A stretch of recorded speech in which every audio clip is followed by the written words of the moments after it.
자, 3강 시작합니다. 370페이지로 오세요. 지상물 매수 청구권입니다. 자, 지상물 매수 청구는 건물 임대차 말고 무슨 임대차에서? 토지 임대차에서. 그러면 누구도 할 수 있겠어요? 지상권자도 할 수 있는 거예요. 토지 임차인 뿐 아니라 누구도 할 수 있다고요? 지상권자도, 지상권자.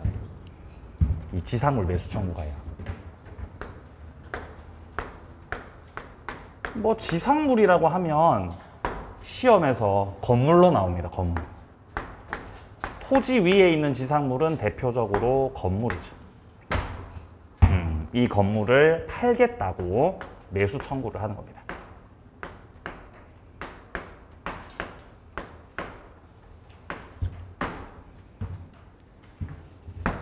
건물 임대차에는 지상물 매수 청구권이 인정되지 않고 토지 임대차. 그러니까 토지 임차인이 행사합니다. 물론 임차인은 토지를 빌려 쓰고 토지 위에 건물은 임차인이 소유하고 있어야 되겠죠? 그래서 지가 이제 매수 청구하는 거예요. 그리고 또 누구도 할 수 있다고? 지상권자도, 지상권자도. 토지 사용권자들 할 수 있다고. 그렇죠. 그러면 토지 전세권자도 할 수 있을까요? 지상물 매수 청구. 토지 전세권자. 어떻습니까? 논란이 있어요. 할 수 있다는 쪽도 못한다는 쪽도 있어요. 아직 논란이 있습니다. 시험에서 출제 안 합니다. 무시하세요. 이 두 분이 지상물 매수 청구를 하는 거다. 자, 그리고 이때 이 지상물은 임대인의 동의를 받은 건지 안 받은 건지, 효용이 있는 건지 없는 건지, 주인한테 필요한 건지 아닌 건지, 뭐 경제적으로 가치가 있는 건지 없는 건지, 뭐 근저당이 설정된 건지 안 된 건지, 허가 받고 지었냐 안 받고 지었냐, 등기를 한 거냐 안 한 거냐, 이런 거 따져 안 따져? 안 따지죠. 이런 여부를 불문한다. 여부를 불문하고 매수 청구를 할 수 있다. 안 따집니다. 그리고 지상물 매수 청구권 행사를 할 때는 순서가 있죠. 순서가. 1차적으로는 뭐부터 청구하고? 그렇죠. 갱신 청구 먼저 하고, 갱신 청구를 거절당할 수 있죠. 그때 이제 2차적으로 매수 청구한다는 거지. 2차적으로 매수 청구한다. 갱신 청구 안 하고 곧바로 매수 청구 돼, 안 돼? 그건 안 된다는 거예요. 그죠? 1차 하고 2차 해야 되는 거죠. 1차도 안 됐는데 2차 하면 돼, 안 돼요? 그건 안 된다는 거지. 1차 하고 그 다음 2차 하시는 거예요. 1차 하고 2차. 근데 이럴 수가 있어요. 토지 임대차에서 임대인 쪽에서 임차인한테 나가라 그랬어요. 야, 너 나가. 근데 왜 나가라고 했냐? 기간이 없는 상태여서. 기간 자체가 없는 임대차였기 때문에 언제든지 끝내자고 할 수 있는 거죠. 임대인 나가라 했던 거예요. 그럼 몇 개월 후에 끝나요? 6개월 후에 끝난다는 거지. 근데 을은 이미 토지를 빌려 쓰면서 지상 건물을 소유하고 있었거든요. 그럼 여기서는 을이 갱신 청구하고 매수 청구할 필요가 없다는 거예요. 임대인께서 나가라고 하셨기 때문에 여기서는 어차피 갑이 갱신해줄 의사가 없다는 거 아니겠습니까? 그럼 곧바로 뭐 하면 돼? 곧바로. 그럼 바로 매수 청구하면 된다는 거예요. 이때는 바로 매수 청구. 바로 그냥 매수 청구.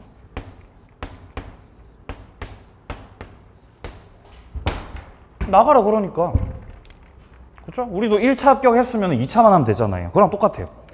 그렇죠? 임대인 나가라 그러니까 알겠어. 바로 그냥 매수 청구 해버리는 거지. 네. 자, 그리고 아까 전에 행사상 제한이 있었잖아요. 행사 제한. 어떤 경우 매수 청구 못한다 그랬죠? 이기연체, 채무불이행, 쫓겨날 때 못한다 그랬어요. 그죠? 자, 그리고 또 언제 또 못해? 일시사용 임대차에서 못하죠? 또 누가 못해? 무단전차인. 똑같아. 부속물 매수 청구나 지상물 매수 청구나 차임 연체에서 쫓겨났다. 일시사용 임대차다. 무단전차인이다. 행사 못합니다. 똑같아요. 자, 보겠습니다. 자, 일단 밑으로 내려가서 동그라미 1번부터 확인하면 대상 건물 나와 있습니다. 자, 괄호 속에 나와 있듯이 등기 불문, 허가 불문, 동의 불문, 효용 불문입니다. 그리고 근저당권 설정도 불문입니다. 매수 청구할 수 있다. 자, 근데 리을을 보세요. 건물이 임대인 토지 말고 제3자 토지 위에 걸쳐서 지어졌죠? 이러면은 전부 다 매수 청구 돼, 안 돼? 안 되죠. 걸쳐서 지어졌으니까 나중에 분쟁이 생길 예정이죠? 다사라고 하는 거는 안 됩니다. 자, 미음도 확인합니다. 건물에 근저당이 설정되어 있더라도 지상물 매수 청구할 수 있다. 자, 오른쪽 갑니다. 청구권자는 지상물 소유자다. 즉, 건물주 말하는 겁니다. 따라서 기억해 보시면 건물을 신축한 건 임차인인데 이 임차인이 건물을 신축한 다음에 뭐 했어요? 양도시켰잖아요. 그러면 소유권 상실됐다는 거죠? 예. 그러면 지상물 매수 청구 행사해 못해? 행사 못한다는 거지. 자, 니은입니다. 적법 전차인. 매수 청구할 수 있습니다. 적법하게 했다면요. 근데 디귿은 무단전차인이죠. 너는 돼, 안 돼? 너는 안 돼. 무단전차인 안 돼. 자, 리을 내려갑니다. 미등기 무허가 건물을 매수해서 점유했던 임차인입니다. 예, 할 수 있습니다. 허가 안 받아도 괜찮아요. 자, 내려갑니다. 3번 상대방입니다. 자, 상대방은 당연히 임대인을 상대로 하는 거겠죠. 임대차가 끝났을 그때 그 당시에 요 임대인을 상대로 해서 매수 청구를 하는 겁니다. 근데 임대인이 땅을 팔았을 수도 있어요. 땅을 병한테 팔아버렸다. 그러면 병이 양수인입니다. 자, 그러면 그 바뀐 주인 양수인을 상대로 해서 매수 청구할 수 있는 것이냐. 이거 매수 청구 돼, 안 돼? 을이 뭐를 가지고 있다면? 대항력 가지고 있다면. 양수인에게도 매수 청구 돼, 안 돼? 되죠. 을이 임차권 등기를 했든가 아니면 지상 건물에다가 무슨 등기하면? 네, 맞습니다. 소유권 보존 등기. 자, 지상 건물의 소유권 보존 등기를 격려시켰기 때문에 이 임대차에 대항력 부여가 되고 그러면은 양수인 상대로 해서 매수 청구를 할 수 있습니다. 자, 그래서 니은에 보시면 예외라고 돼 있지 않습니까? 임차인이 건물 보존 등기를 해서 대항력을 갖추고 있다. 그러면은 양수인을 상대로 하여도 지상물 매수 청구할 수 있습니다. 자, 밑으로 내려가세요. 4번에 방법이라고 돼 있죠. 1차적으로는 먼저 갱신 청구를 하게 되고 이 갱신 요구가 거절당했을 때 비로소 매수를 청구하게 되겠습니다. 자, 근데 니은에 봅니다. 기간 정함 없는 임대차입니다. 기간이 없는 임대차인데 임대인 쪽에서 해지 통고를 했죠? 이러면 갱신 청구하실 필요 없다고요. 곧바로 뭐 청구해? 그냥 바로 매수 청구하는 거예요. 나가라 그러니까. 자, 밑에 디귿입니다. 임차인 채무 불이행. 2기를 연체했죠? 쫓겨납니다. 매수 청구 못해요. 넘어갑니다. 효과, 형성권이다. 형성권이다. 강제 매매가 성립한다. 디귿입니다. 임차인의 건물 명도 의무, 그리고 임차인이 목적물 넘겨주는 거 동시 이행 관계. 자, 리을입니다. 임대인이 건물을 지급할 때까지 건물 부지를 사용하고 있는 거. 이거는 어쨌든 사용료는 내줘야 되겠죠? 사용료 내야 된다. 이게 뭔 말이냐면은 임차인이 임대인을 상대로 해서 매수 청구를 한 거예요. 그러면 매수 청구권 행사를 하게 되면은 이 지상 건물을 목적으로 하여 뭐가 형성된다고? 매매가 형성된다. 매매 형성. 자, 현재 사례에서 임차인 을이 매도인이겠죠. 을이 매도인. 그리고 매수인을 건물 목적 갑으로 해서 매매가 만들어지고, 그리고 을은 이제 건물의 소유권 이전을 시켜줘야 되고, 임대인 쪽에서는 건물 대금을 지급해야 되고, 양자의 채무는 동시 이행관계죠. 자, 근데 문제는 이 건물이 20억짜리 건물이다 보니까 가격이 비싸고 대출도 잘 안 나오니까 갑이 을한테 돈을 못 주는 거예요. 대금을 안 줌. 그럼 갑이 대금 안 주니까 을도 인도시켜, 인도 안 시켜? 인도 안 시키는 거예요. 인도 안 시키고 자기가 하던 장사 계속하겠죠? 계속하는 겁니다. 그리고 을이 계속해서 이 건물을 소유하고 사용하는 거예요.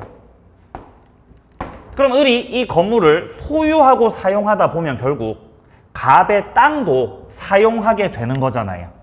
그때 사용료는 주라고 주지 말라고. 사용료는 줘야 된다는 뜻이에요, 지금. 부지를 사용함으로써 얻은 수익이 있다는 겁니다. 그 임대료를 부당이득으로서 반환을 하셔야 됩니다. 자, 내려가서 강행규정이다 확인합니다. 지상물 매수 청구권에 관련된 배제 특약이 들어가게 되면은 관련된 특약이 무효가 되고, 특약이 들어가도 매수 청구할 수 있습니다. 자, 여기까지가 임차인 권리 3가지였습니다. 비부지였고요. 밑에 표가 나오고 있는데, 자, 표를 보시면은 일단 왼쪽에 비용 상환 청구권부터 보면 여기 임의 규정이라 확인합니다. 그리고 매수 청구권 2가지는 무슨 규정? 강행 규정. 자, 그리고 동의 여부를 좀 보세요. 비용 청구할 때는 동의 필요 없습니다. 동의를 받고 뭐 비용을 투입시켰든 안 받고 비용 투입시켰든 비용 청구는 할 수 있다. 근데 부속물 매수 청구는 동의가 요하죠. 동의가 필요하죠. 동의받고 설치했을 때. 자, 근데 지상물 매수 청구는 건물 지을 때 동의를 받아야 돼? 안 받아도 돼? 안 받아도 되죠. 밑에 유치권도 나오네요. 비용 상환 청구권은 대표적인 결련성 인정이죠. 유치권 행사가 가능합니다. 근데 매수 청구권 2가지는 유치권 안 되죠. 결련성 부정이죠. 왜냐? 매매대금 채권이어서. 무슨 채권이어서? 매매대금 채권이어서. 매수 청구를 하게 되면 결국 매매가 형성되는 거 아니겠습니까? 자, 그러면 이때 매수인이 가지는 채권은 목적물에 관해서 생긴 채권이 아니라 무슨 채권이다? 매매대금 채권이다. 따라서 채권이 물건으로부터 생겼다, 매매로부터 생겼다. 매매로부터 생긴 거거든요. 결련성이 부정된다는 거죠. 따라서 유치권 행사를 할 수 없다. 양도전대차로 내려갑니다.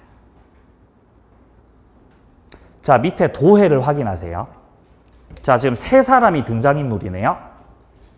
임대인, 임차인, 그리고 전차인입니다. 자, 임대인이 있고 그리고 임차인이 있을 때, 자, 을은 자신이 가지고 있었던 임차권 자체를 다른 사람한테 그대로 넘길 수 있습니다. 이렇게 임차권을 넘기는 걸 양도라고 하고, 임차인이 추가적으로 전대차 계약을 할 수도 있죠. 그러면 전대차 계약을 하게 되면 병은 전차권 가지고 목적물을 사용 수익하게 됩니다.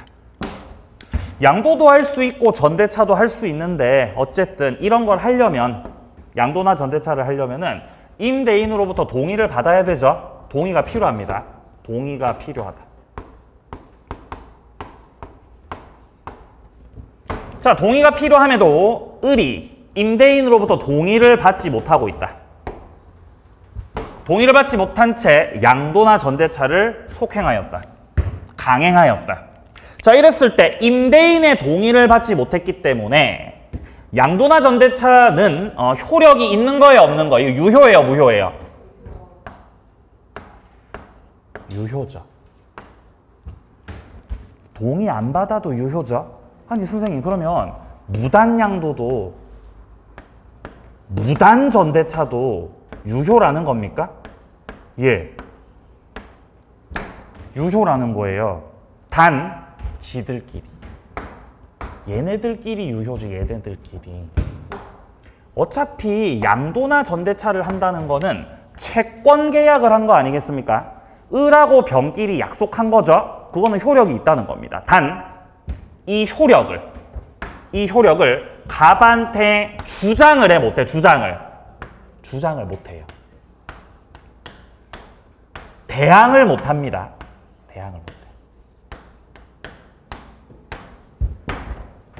따라서 양도나 전대차에 있어서 임대인의 동의는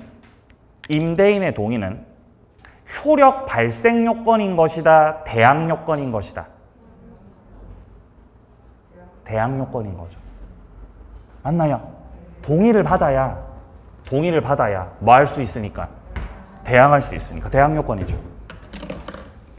자, 오른쪽 갑니다. 629조를 확인합니다. 1항. 임차인은 임대인의 동의 없이는 양도나 전대를 하지 못한다. 괄호 속 확인합니다. 동의는 효력 발생시키는 요건이 아니고 그냥 대항 요건일 뿐이다. 자, 2항입니다. 임차인이 규정에 위반했을 때 임대인은 계약을 뭐 할 수 있다? 해지할 수 있습니다. 감히 동의도 안 받고 양도나 전대차를 해? 나가. 라고 뭐 할 수 있다고요? 해지할 수 있어요. 해지. 나가라고 할 수 있습니다. 그럼 임대차 계약 끝내고 병한테도 야, 넌 뭐야? 너는 뭐야? 너도 나가. 너 나가. 다 나가. 할 수 있는 거죠. 할 수 있습니다. 근데 무단양도, 무단전대차임에도 무단으로 양도나 전대차를 했어도 해지를 또 못할 때가 있죠. 배신 행위가 아닐 때는 해지 못하죠. 그게 지금 밑에 동그라미 2번에 예외라고 하는 부분이잖아요. 동의 없는 양도 전대가 배신 행위라고 볼 수가 없는 특별한 사정이 있다. 이게 바로 을과 병이 특수관계였다는 거죠. 부부관계였다는 겁니다. 그럼 배신 아니죠? 그거는 내부적으로 가능한 겁니다. 사업상 명의자를 바꿔야 되기 때문에 양도나 전대차 형식을 빌려 쓴 거죠. 네, 배신 아닙니다. 해지 못합니다. 그리고 한 가지 더 니은의 소부분. 소부분은 괜찮아요. 방 한 칸 내주는 정도.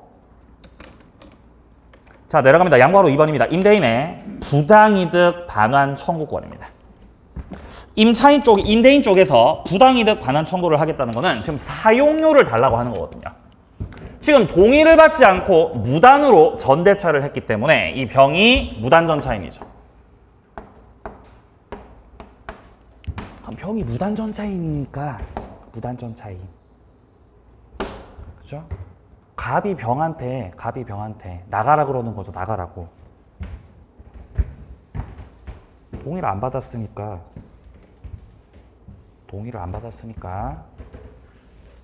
갑이 병한테 나가라고 하는 거예요. 야, 너 뭐야, 너 지금? 너 나 알아? 난 너 모르겠는데? 너 동의 안 받았잖아. 너 나가. 나가라는 게 물권적 반환 청구죠.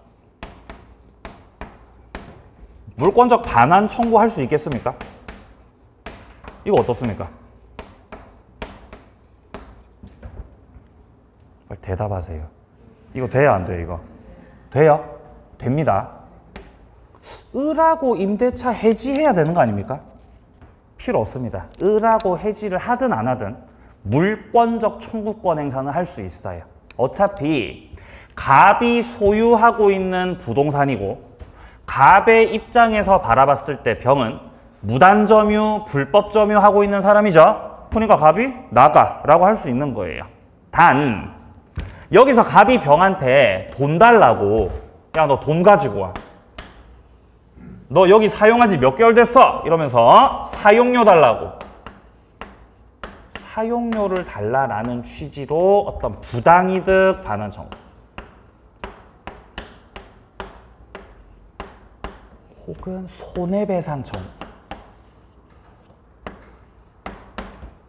이런 식으로 돈을 달라고 하고 싶을 때는 그때는 을하고 임대차 뭐 하고 나서 이거 해지하시라는 거예요. 해지. 이거 해지하고 하라는 거예요. 해지하고 그러면 병한테 직접 사용료 달라는 취지로 부당이득 반환 청구나 손해배상 청구를 할 수가 있다는 겁니다. 그럼 바꿔 말하면 을과의 임대차 계약 관계가 해지되지 않았던 상황이라면은 병에게 직접 사용료 달라고 청구할 수 있다 없다? 없다는 거예요. 왜냐면 을과의 임대차 계약 관계를 해지하지 않았다는 건 을한테 사용료 받고 있는 거죠. 을한테 월세 받고 있어요. 을한테 월세를 받으면서 병한테 또 달라고 하는 거는 이런 것들은 이중으로 받겠다가 되기 때문에 그건 허용할 수 없습니다. 자, 그래서 양괄호 2번에 임대인의 부당이득 반환 청구 확인합니다. 임대인 임대차 해지 후죠. 임대차 해지 후. 전 차인에게 부당이득 반환 청구 할 수 있습니까? 할 수 있죠. 왜 할 수 있죠? 해지했잖아요. 해지했죠? 해지했죠. 자, 내려갑니다. 2번입니다. 해지 전이에요. 아직 해지 안 했죠? 그럼 전 차인한테 부당이득 반환 청구 돼? 안 돼? 안 된다고요. 자, 내려갑니다. 양괄호 4번 봅니다. 전 차인 지위 부분에서요. 임대인의 동의 없는 양도나 전대차 계약도 유효다 확인합니다. 그리고 동의를 받지 않았을 때는 대항할 수 없다는 뜻이기 때문에 임대인의 동의는 효력 발생 요건이 아니고 대항 요건에 해당이 된다라는 거. 자, 넘어갑니다. 두 번째, 동의받은 적법한 전대차죠. 자, 이전에 봤던 거는 동의를 받지 않은 무단전대차였습니다. 자, 무단전대차였는데, 자, 이어서 나오고 있는 건 동의를 받았다는 거죠. 적법전대차.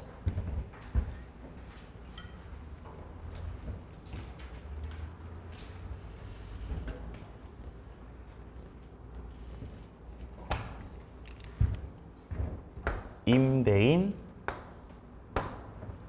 임차인, 동의받은 적법전차인.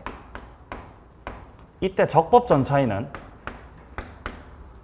직접 임대인에 대해서 차임을 지급할 의무를 부담하게 됩니다. 자, 그래서 이런 표현이 나오잖아요. 전 차인이 전 대인에게 했던 차임의 지급으로서 차임을 지급했다. 이때 이로써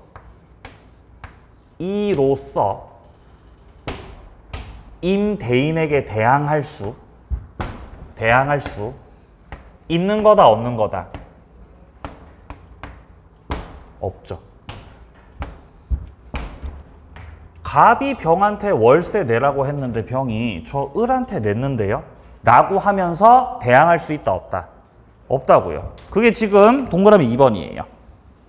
자, 동그라미 2번에 보시면 전 차인은 전대인에 대한 차임 지급으로서는 임대인에게 대항하지 못한다. 그러니까 월세를 이중으로 내야 하는 이런 상황이 생길 수 있다는 겁니다. 근데 이거를 조금 더 세분화시키면요. 이로써 임대인에게 대항할 수 없는 거는 차임을 을한테 지급했을 때 지급일 전에 지급했을 때입니다. 지급하기로 한 날짜가 되기도 전에 미리 을한테 차임을 지급했죠. 그럼 이로써 대항할 수 없는 겁니다. 그럼 반대로 말해서 지급일 후, 차임 지급일 후에 그 이후에 을한테 차임을 지급했다면은 여기서는 이로써 대항할 수가 있는 거예요. 그래서 책에 나와 있는 건 노란 색깔, 여기서 조금 더 세분화시키면은 파란 색깔 될 수 있다는 거. 출제됩니다. 이거 집어넣어 놨어요. 맞추세요. 화이팅. 빨리 써놓으세요. 빨리. 네? 빨리 써놓으세요. 네? 지급일 전. 지급일 전에 월세를 미리 줬던 상황이라면은 이로서는 갑에게 대항을 할 수가 없다. 근데 차임 지급일이 되고 나서 차임 지급일 후에는 을에 대한 차임의 지급으로서 임대인에게 대항할 수 있다고요? 없다고요? 자, 밑에 좀 내려가 보죠. 양괄호 2번 봅니다. 임대인하고 임차인이 합의 해지했죠. 자, 갑하고 을이 야, 우리 임대차 끝낼래? 끝내자. 우리 합의 해지하자. 합의 해지하자. 합의 해지. 합의 해지. 그럼 합의를 누구랑 했어요? 갑하고 을하고 합의한 거잖아. 이거는 갑하고 을하고. 니네 둘이서 합의 해지를 했다고 해서 병이 가진 전차권이 없어져야 됩니까? 아니, 나 아직 존속기간 남아있는데요. 병이 가진 전차권은 소멸한다, 소멸하지 않는다? 소멸하지 않아요. 전차권 소멸하지 않는다. 지금 책에 나와 있는 사례 잘 보세요.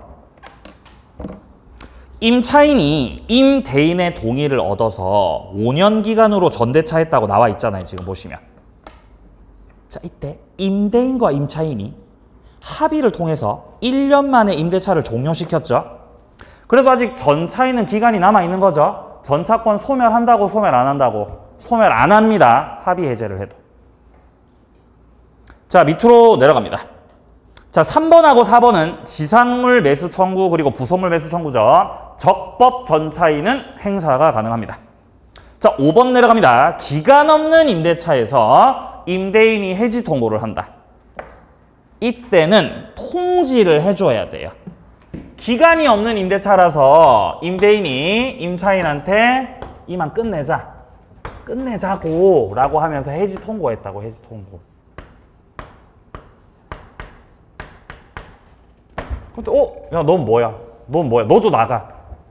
갑이 병한테도 나가라고 하려면은 을한테 해지 통보했다는 거를 뭐 해줘야 된다고요? 통지를 해주라고. 통지 의무가 있다는 거예요.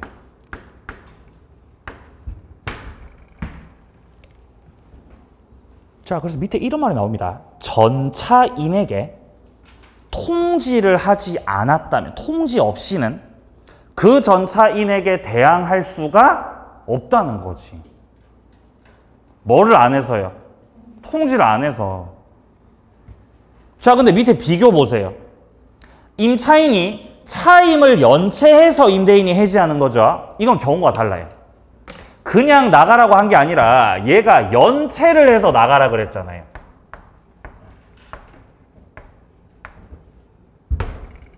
그럼 이건 그냥 끝내자라고 하는 게 아니라 너 나가 라고 하면서 쫓아내는 거죠. 그런 경우는 통지 의무 있어 없어? 없다고요. 그죠? 갑이 기분 안 좋죠? 병이 물어보면 너 뭐야? 꺼져. 나가라 그러는 거죠. 통지 의무 없습니다.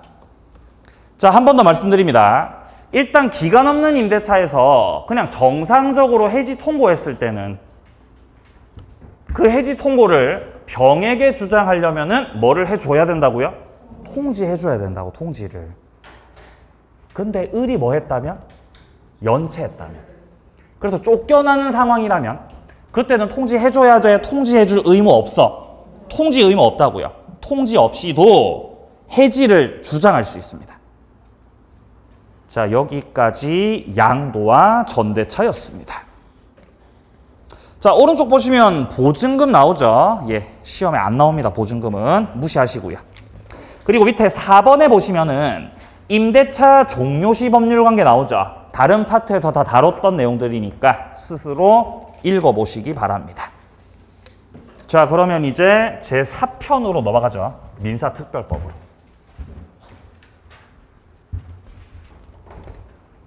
자, 특별법 보겠습니다. 특별법 몇 개죠? 우리 시험 범위? 몇 개? 몇 개죠? 5개요. 5개인데요. 5개입니다. 주택임대차 보호법, 상가임대차 보호법, 집합건물법, 가등기 담보법, 실권리자 명의등기. 5개죠, 5개. 맞나요? 5개. 여기서 몇 문제 출제? 몇 문제가 출제되죠? 6문제. 6문제가 출제됩니다.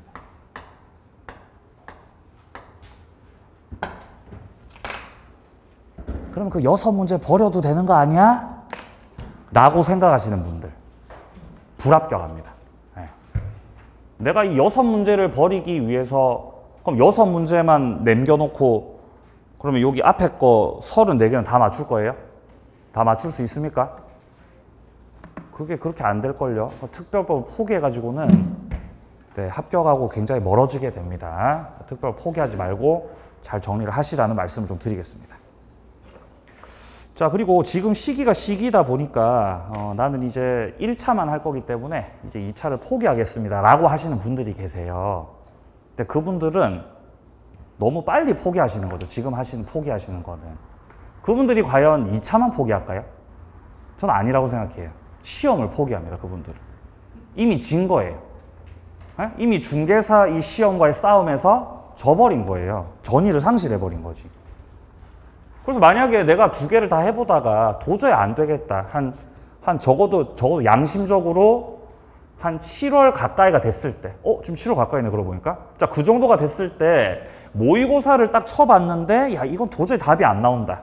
그래서 어쩔 수 없이 부득이하게 올해는 1차에 좀 내가 집중을 하겠다. 라고 하는 거 하고, 그냥 공부가 싫어서 면피 목적으로 2차 안 가야 되겠다. 이러고 하는 거하고 다르죠. 그리고 이제 그렇게 면피로 이렇게 2차 안 하시는 분들은 보면 1차도 열심히 안 하시더라고요. 그래서 이게 포기하시더라도 2차를 포기하시더라도 당장 지금 결정하지 마시고 이번에 모의고사 치죠? 그때 결정하세요. 그때 1차 점수가 어느 정도로 나오는지를 좀 보고 최대한 좀 긍정적으로 시간이 좀 남아 있으니까 찬찬히 잘 생각하시라는 거죠. 예. 여러분들 1차만 하면 1차 점수가 막 확 오를 것 같죠? 안 그래요. 그렇지가 않아요. 네. 그래서 포기가 능사가 아니라는 말씀을 드립니다. 물론 전략적으로 필요하다면 포기를 해야 되겠지만 심사숙고를 잘 해보시라는 겁니다. 제 말씀은. 자, 그럼 주택임대차 보호법 보겠습니다. 여기서부터. 자, 이 2가지가 임대차 보호법이죠. 2가지가. 네, 그렇죠? 네. 여기서 이제 주택부터 먼저 보겠습니다. 주택. 자, 관련해가지고 어떤 내용들을 보게 되냐면은 일단 적용 범위.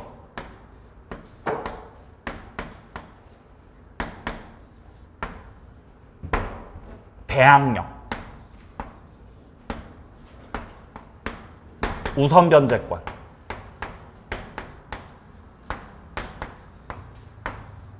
임차권, 등기, 명령제도 이런 것들을 하게 돼요. 그리고 최근에 추가되었던 갱신요구권까지 찬찬히 살펴보도록 하겠어요.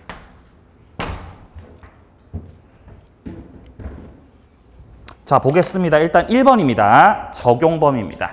주택임대차 보호법이 적용되려면 당연히 주거 용도의 임대차여야 합니다.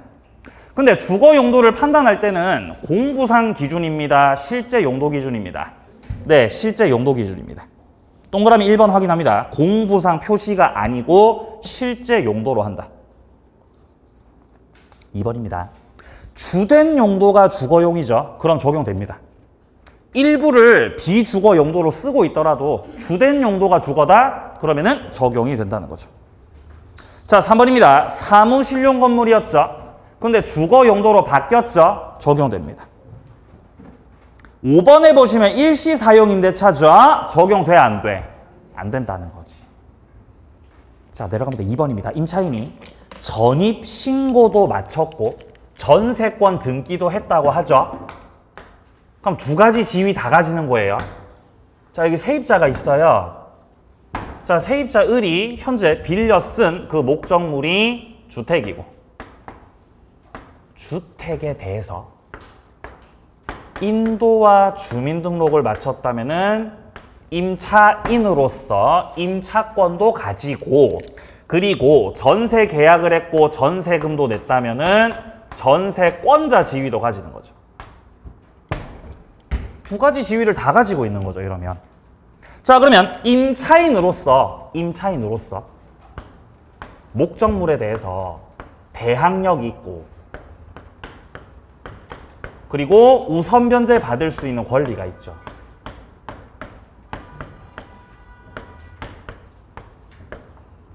자, 그러면 전세권자로서도 대항력이 있고 전세권자로서 우선 변제 받을 수 있는 권리가 또 따로 있는 거예요. 그러면 을한테는 우선 변제권이 몇 개 있는 거예요? 2개 있는 거예요. 2개. 한 개 아닙니다. 몇 개? 2개, 2개. 쌍칼인 거죠, 쌍칼. 칼 2개 가지고 있어요, 지금. 칼 2개. 따라서 경매가 되고 딱 되고 여기서 얘가 우선 변제를 받는데 임차인으로서 우선 변제권 행사를 했습니다. 그럼 임차인으로서 경매 절차에서 배당 요구를 하셨다면 임차인으로서는 여기서 더 이상 살지 않겠다는 겁니다. 그럼 임차권 없어져요. 임대차 해지가 되는 거죠. 자, 그러고 나서 목적물 경락돼 버리는 겁니다. 그럼 병이 경락 받았을 때 경락인이 을한테 나가라 그럴 때 을한테 임차권은 없죠. 우선 변제권 행사를 해버렸기 때문에. 근데 전세권자 지위는 남아있는 거죠. 그럼 전세권자로서는 대항할 수 있다 없다? 있다는 거예요. 이게 지금 특수 문제예요. 지금 밑에 양괄호 2번을 보세요. 양괄호 2번. 임차인이 전세권 등기까지 마쳤죠. 근데 임차인의 지위에서 법원에다가 배당 요구를 했죠. 그럼 임차권은 끝난다고요. 근데 뭐는 남아있다고? 전세권 남아있다고요. 따라서 경락인에게 전세권으로 대항할 수 있다 없다? 있다는 거죠. 물론 경락인에게 전세권을 가지고 대항을 하겠다는 건 임차인으로서 우선 변제권 행사했을 때 보증금을 다 회수했다, 회수 못했다. 다 회수 못했다는 거죠. 그러니까 남아있는 금액으로 대항하는 거예요. 제 말 이해되세요? 만약에 우선 변제권 행사를 했는데 다 받았어요, 보증금을. 다 회수가 됐어. 그럼 나가야지. 대항을 하는 거는 회수가 안 됐다는 거죠. 그럼 대항해버리는 거죠. 전세권으로 대항하는 겁니다. 자, 그 반대가 양괄호 1번이죠. 양괄호 1번. 여기서는 배당 요구를 뭘 가지고 했어요? 전세권으로 지금 배당 요구했습니다. 단락 두 번째 줄. 단락 두 번째 줄 중간에 전세권자로 배당 요구를 해서 전세권이 매각으로 소멸됐습니다. 그러면은 변제받지 못한 나머지 보증금에 대해서는 임차인으로서 이제 대항을 해버리는 거예요. 이해되십니까? 결국 이 두 가지의 내용은 임차권자의 지위하고 전세권자 지위하고 각각 별개로 존재하고 있다는 내용이죠. 그걸 파악하시면 됩니다. 주요하게 출제되는 내용은 아니에요. 넘기세요. 이해만 하면 됩니다. 대항력. 자, 대항력이라고 하는 거는 인도를 거부할 수 있는 힘을 가리키고 대항력의 내용이 뭐라 그랬어요? 승계한다. 뭐가 승계된다? 지위. 또 뭐도 승계된다? 보증금 반환 채무. 임대인의 지위하고 보증금 반환할 채무가 승계가 된다. 이게 대항력 내용이었습니다. 자, 그래서 밑에 쪽에 양괄호 2번에 보시면은 주민등록 나옵니다. 자, 동그라미 1번 첫째 줄 주민등록은 행정청에 도달했을 때 효력 생기는 게 아니죠. 수리가 돼야 되죠. 수리가 되어야 효력이 생긴다. 자, 동그라미 2번입니다. 임차인 본인뿐만 아니라 가족의 주민등록도 포함이 되는 거죠. 자, 그리고 3번하고 4번이요. 다세대 주택 같은 경우는 지번 기재하고 동호수까지 기재가 돼야 되죠. 다세대는. 뭐 연립, 아파트, 빌라 이런 거죠. 호수까지 기재해야 되죠. 근데 다가구는요. 타가구는 집업만 기재하면 되는 거지. 비교 잘 해두시고요. 자, 그리고 5번입니다. 임차인이 전대차를 했으면은 인도 주민등록을 할 때 임차인의 명의로 주민등록, 전차인의 명의로 주민등록. 전차인 명의죠. 맞습니다. 주민등록을 할 때요, 순수하게 임차인만 있었던 것이 아니고 적법하게 전차인이 들어와 있는 경우라면 이때는 실제로 목적물을 현장에서 사용하고 있는 전차인의 명의로 목적물 인도받고 주민등록을 하게 됩니다. 이때 전차인의 명의로 인도 주민등록을 하게 되면은 전차인이 대항력 갖는 게 아니죠? 누가 대항력? 임차인이요. 그렇죠. 임차인이 대항력을 가지는 거지. 전차인이 갖는 게 아니죠? 바꿔서 질문합니다. 주택임대차에서 적법 전차인이 있다면 임차인 쪽에서 대항력을 가지기 위해서는 누구 명의로 주민등록을 해야 된다? 전차인의 명의로 주민등록을 해야 된다라고 답해야죠. 자, 밑으로 내려가세요. 자, 3번 보세요. 대항력의 내용입니다. 자, 동그라미 1번. 양수인이 지위가 승계된 거죠. 양수인에게 임대인 지위 승계. 자, 따라서 동그라미 2번입니다. 임차주택 소유권을 양도해서 목적물이 이전됐습니다. 기읍. 주택 양수인이 임대인의 지위를 승계받고 뿐만 아니라 보증금 반환 채무도 승계됩니다. 따라서 양도인의 임차인에 대한 보증금 반환 채무는 없어지는 거죠. 이게 바로 면책적 승계예요. 면책적 승계. 근데 예외적으로 대항력을 갖추고 있더라도 임대인의 지위가 승계되지 않을 수 있죠. 임차인 쪽에서 이의제기를 할 수 있습니다. 그게 지금 밑에 니은이죠. 임차인이 이의를 제기했다. 그러면은 임대인의 지위가 양수인에게 승계돼 안 돼? 승계 안 되죠. 그럼 보증금 반환 채무도 승계 안 되겠죠? 그럼 보증금은 이제 양도인이 빼줘야 되는 거예요. 승계가 안 돼 버려가지고. 이의제기. 자, 이제 오른쪽으로 갑니다. 양괄호 1번부터 선순위에 저당권 성립이 되고 나서 나중에 임차인이 주민등록을 마치셨다는 거예요. 그럼 저당권이 빨랐어요? 임차인이 빨랐어요? 저당권이 빨랐지.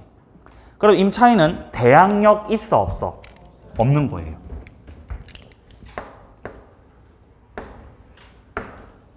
갑소유 주택에 저당권이 먼저 설정되었고 저당권이 설정되어 있는 그 부동산에 세입자 병이 들어와서 병이 임차인으로서 인도도 받고 주민등록도 마치셨습니다.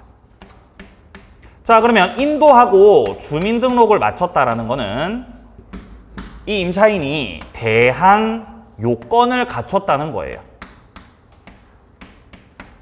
대항 요건을 갖췄다는 건 그 말이죠. 주민센터, 뭡니까? 행정복지센터 가셔가지고 전입신고는 완료가 된 거죠. 전입신고 다 하셨어요. 근데 이렇게 했더라도, 그리고 여기서 뭐 확정일자까지 받으셨더라도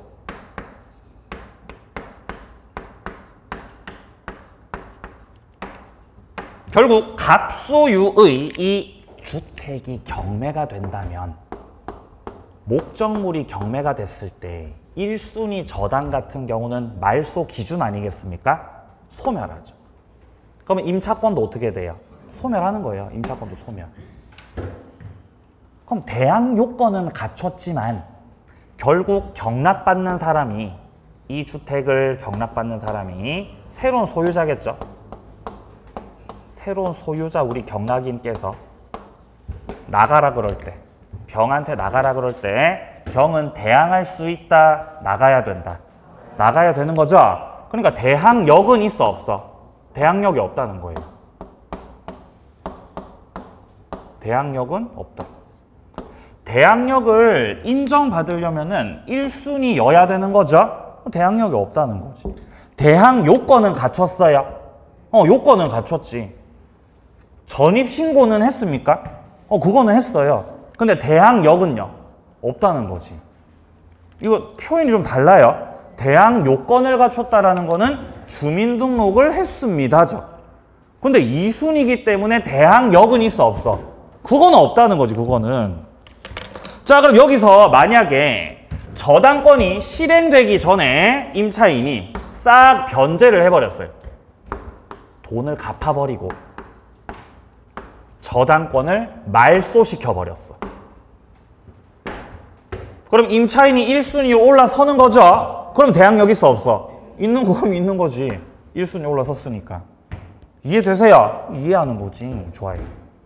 아, 좋습니다. 자, 양바로 2번 내려갑니다. 대항요건 갖춘 임차권보다 선순위 근저당권이 있었습니다. 근데 주택이 경매가 돼서 낙찰로 인해서 선순위 근저당이 소멸하면 그보다 후순위에 있는 임차권 저당권도 다 없어지는 거지만, 자, 셋째 줄, 낙찰 대금이 완납되기 전에 선순위 근저당이 뭔가 사유로 인해서 소멸해버렸죠. 그러면 선순위 근저당이 없어졌으니까 밑에 있던 2순위 임차인의 순위가 1순위로 올라서는 거죠. 그러면 대항력 이제 있어 없어? 있다는 겁니다. 자, 그래서 마지막 줄에 보시면은 임차권 대항력은 소멸하지 않는다 확인하고요. 자, 그리고 3번으로 내려가세요. 주택 명의신탁자. 임대차 계약을 체결했고 수탁자가 신탁자로부터 주택 임대할 권리를 포함해서 처분 권한을 종국적으로 이전받으셨습니다. 자, 신탁자 쪽에서 임대차 계약을 했고 명의신탁을 해가지고 수탁자한테 넘기셨다고요. 근데 이렇게 생각하셔야 돼요. 신탁자가 있고 명의신탁자가 일단 임대차 계약을 해가지고 을이 임차인으로 들어와 있었다는 거지. 물론 주민등록을 마치셨으니까 대항 요건을 갖추고 있고 대항력이 있는 상태입니다. 1순위.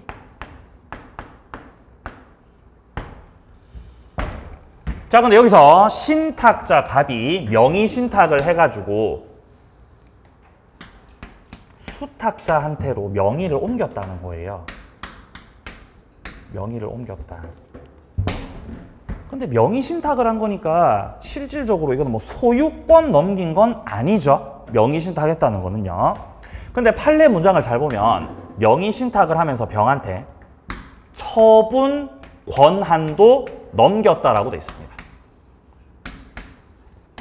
목적물과 관련한 처분 권한까지 수탁자에게 넘기셨다라는 거는 현재 임차인이 대항력을 가지고 있는 이상은 갑이 갖고 있었던 임대인의 지위도 어떻게 되는 거다? 승계되는 거다 라고 판시하셨던 거예요. 처분 권한을 넘겼다가 그런 내용을 포함하고 있다는 겁니다. 자, 그래서 지금 단락에서요. 둘째 줄 중간에 주택 양수인은 임대인의 지위를 승계한다 돼 있습니다. 확인을 하세요. 자, 4번 내려갑니다. 보증금 반환 채권에 대해서 가압류를 들어왔고 그 이후에 건물이 넘어갔습니다.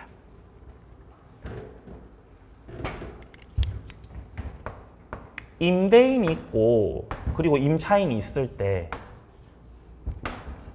자, 임차인 같은 경우는 임대차 계약이 끝나고 나면 보증금을 반환받을 수 있거든요. 자, 임차인은 보증금 반환받을 수 있는 채권이 있는 거죠.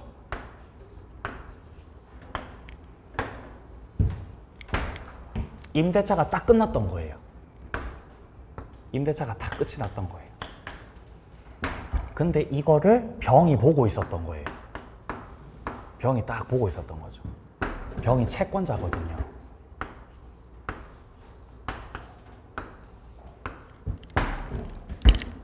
채권자 입장에서는, 자, 을이 채무자일 때 이 채무자의 어떤 재산이나 이런 것들을 조회를 해보겠죠.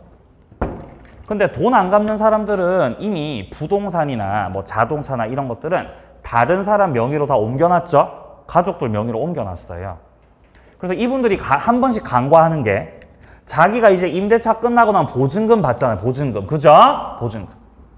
이거를 간과하고 있는 거예요. 이걸 다 기다리고 있다가 임대차 끝나자마자 빨리 압류 때려버리는 거예요. 아주 대단한 거죠. 아주 존경해요. 이런 분들. 그러니까 이 세입자가 보증금을 얼마를 걸어놨는지, 누구한테 보증금 걸어놨는지 이런 것들을 파악하고 있었다는 거잖아요. 그러니까 보증금을 갖다 압류 때려버리는 거죠. 대단한 거예요. 존경합니다. 이런 분들이 승리자예요. 승리자. 이런 분들이 승리자라는 거죠. 승리자. 다른 집의 임대차 계약 관계에 대한 정보를 어떻게 얻을 수 있죠? 정보를 어떻게 얻어요? 등기돼 있습니까? 등기. 임대차 등기돼 있어요? 안 돼 있잖아요. 그럼 정보 어떻게 얻어요? 못 얻어요, 정보를. 얻을 수 없는 거예요. 그러니까 뭔가 자기만의 뭔가 노하우로 알아내는 거예요, 이런 분들 보면. 어떻게 알아내는지 모르겠어요. 저도 궁금해, 진짜. 어떻게 알아내는지. 그래서 얘가 이제 보증금 얼마 걸어놨는지를 파악해가지고 이 보증금을 압류 때리는 거죠. 그리고 나서 갑한테 통지합니다. 보증금이 뭐가 됐다고? 압류됐다고 통지하는 거예요. 그러면 통지까지 받았으니까, 그리고 보증금 채권이 압류됐으니까 갑은 보증금 을한테 빼주면 안 되죠? 이제 보증금 누가 빼가요? 병이 빼가는 거예요. 맞나요? 이렇게 채권 회수하는 거예요. 대단한 거죠. 그죠? 얘가 이제 제3 채무자인 거예요. 제3 채무자.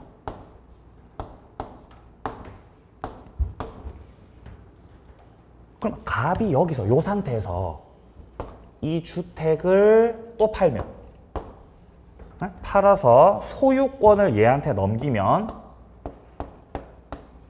어차피 세입자는 대항력을 갖추고 있었기 때문에 보증금 반환 채무가 승계되고 임대인의 지위도 승계되는 거죠. 이때 제3 채무자 지위도 승계됩니다. 제3 채무자 지위가 정한테 승계가 돼버리기 때문에 보증금을 압류 때린 병은 이제 결론적으로 누구한테 돈 받아가는 거예요? 정한테 돈 받아가는 거예요. 그러면 병은 보증금 채권 압류를 가지고 양수인 정에게 대항할 수 있다 없다? 있다는 거예요. 아시겠어요? 대항할 수 있다는 거죠. 그죠? 근데 얘가 그래서 이 병이 정한테 빨리 저기를 하기 전에 얘가 주민등록으로 딴 데로 옮겨버렸던 거예요. 어떤 판례 보니까. 이해되세요? 얘가 주민등록으로 딴 데로 옮긴다고요. 왜 그렇게 하는 거죠? 그럼 대항력 없어지잖아요. 아니, 주민등록 옮기면 대항력이 어떻게 돼요? 없어지잖아. 대항력 상실되잖아. 그럼 제3 채무자 지위 승계 돼? 안 돼? 안 되잖아요. 일부러 옮겨버리는 거예요. 이해되세요? 그렇게까지 하더라니까요. 예, 아주 질려버리죠. 이게 현실, 이런 게 현실이에요. 이런 거 안 당하려면은 공부하셔야 돼요. 공부를. 시험이 중요한 게 아닙니다. 시험은 이제 기본으로 합격하고 그때부터 시작되는 거예요. 그때부터 이제 전쟁이에요. 전쟁. 필드에서. 예. 자, 보겠습니다. 자, 단락에서요. 네, 자, 여기서. 자, 세 번째 줄. 자, 지금 기출이라고 돼 있는 단락 있죠? 여기 세 번째 줄. 중간에 보시면 임차인의 임대차 보증금 반환 채권이 가압류됐던 상태에서 주택이 그대로 양도됐습니다. 그러면 이 양수인이 채권 가압류의 제3 채무자 지위까지도 다 승계받는다. 따라서 가압류권자가 병이죠. 병은 주택 양도인 말고 양수인한테 가압류 효력 주장하시라는 거죠. 네, 지위가 승계됐으니까 그렇습니다. 자, 뒤에 나오는 판례들은 조금 쉬었다가 또 이어서 보겠습니다.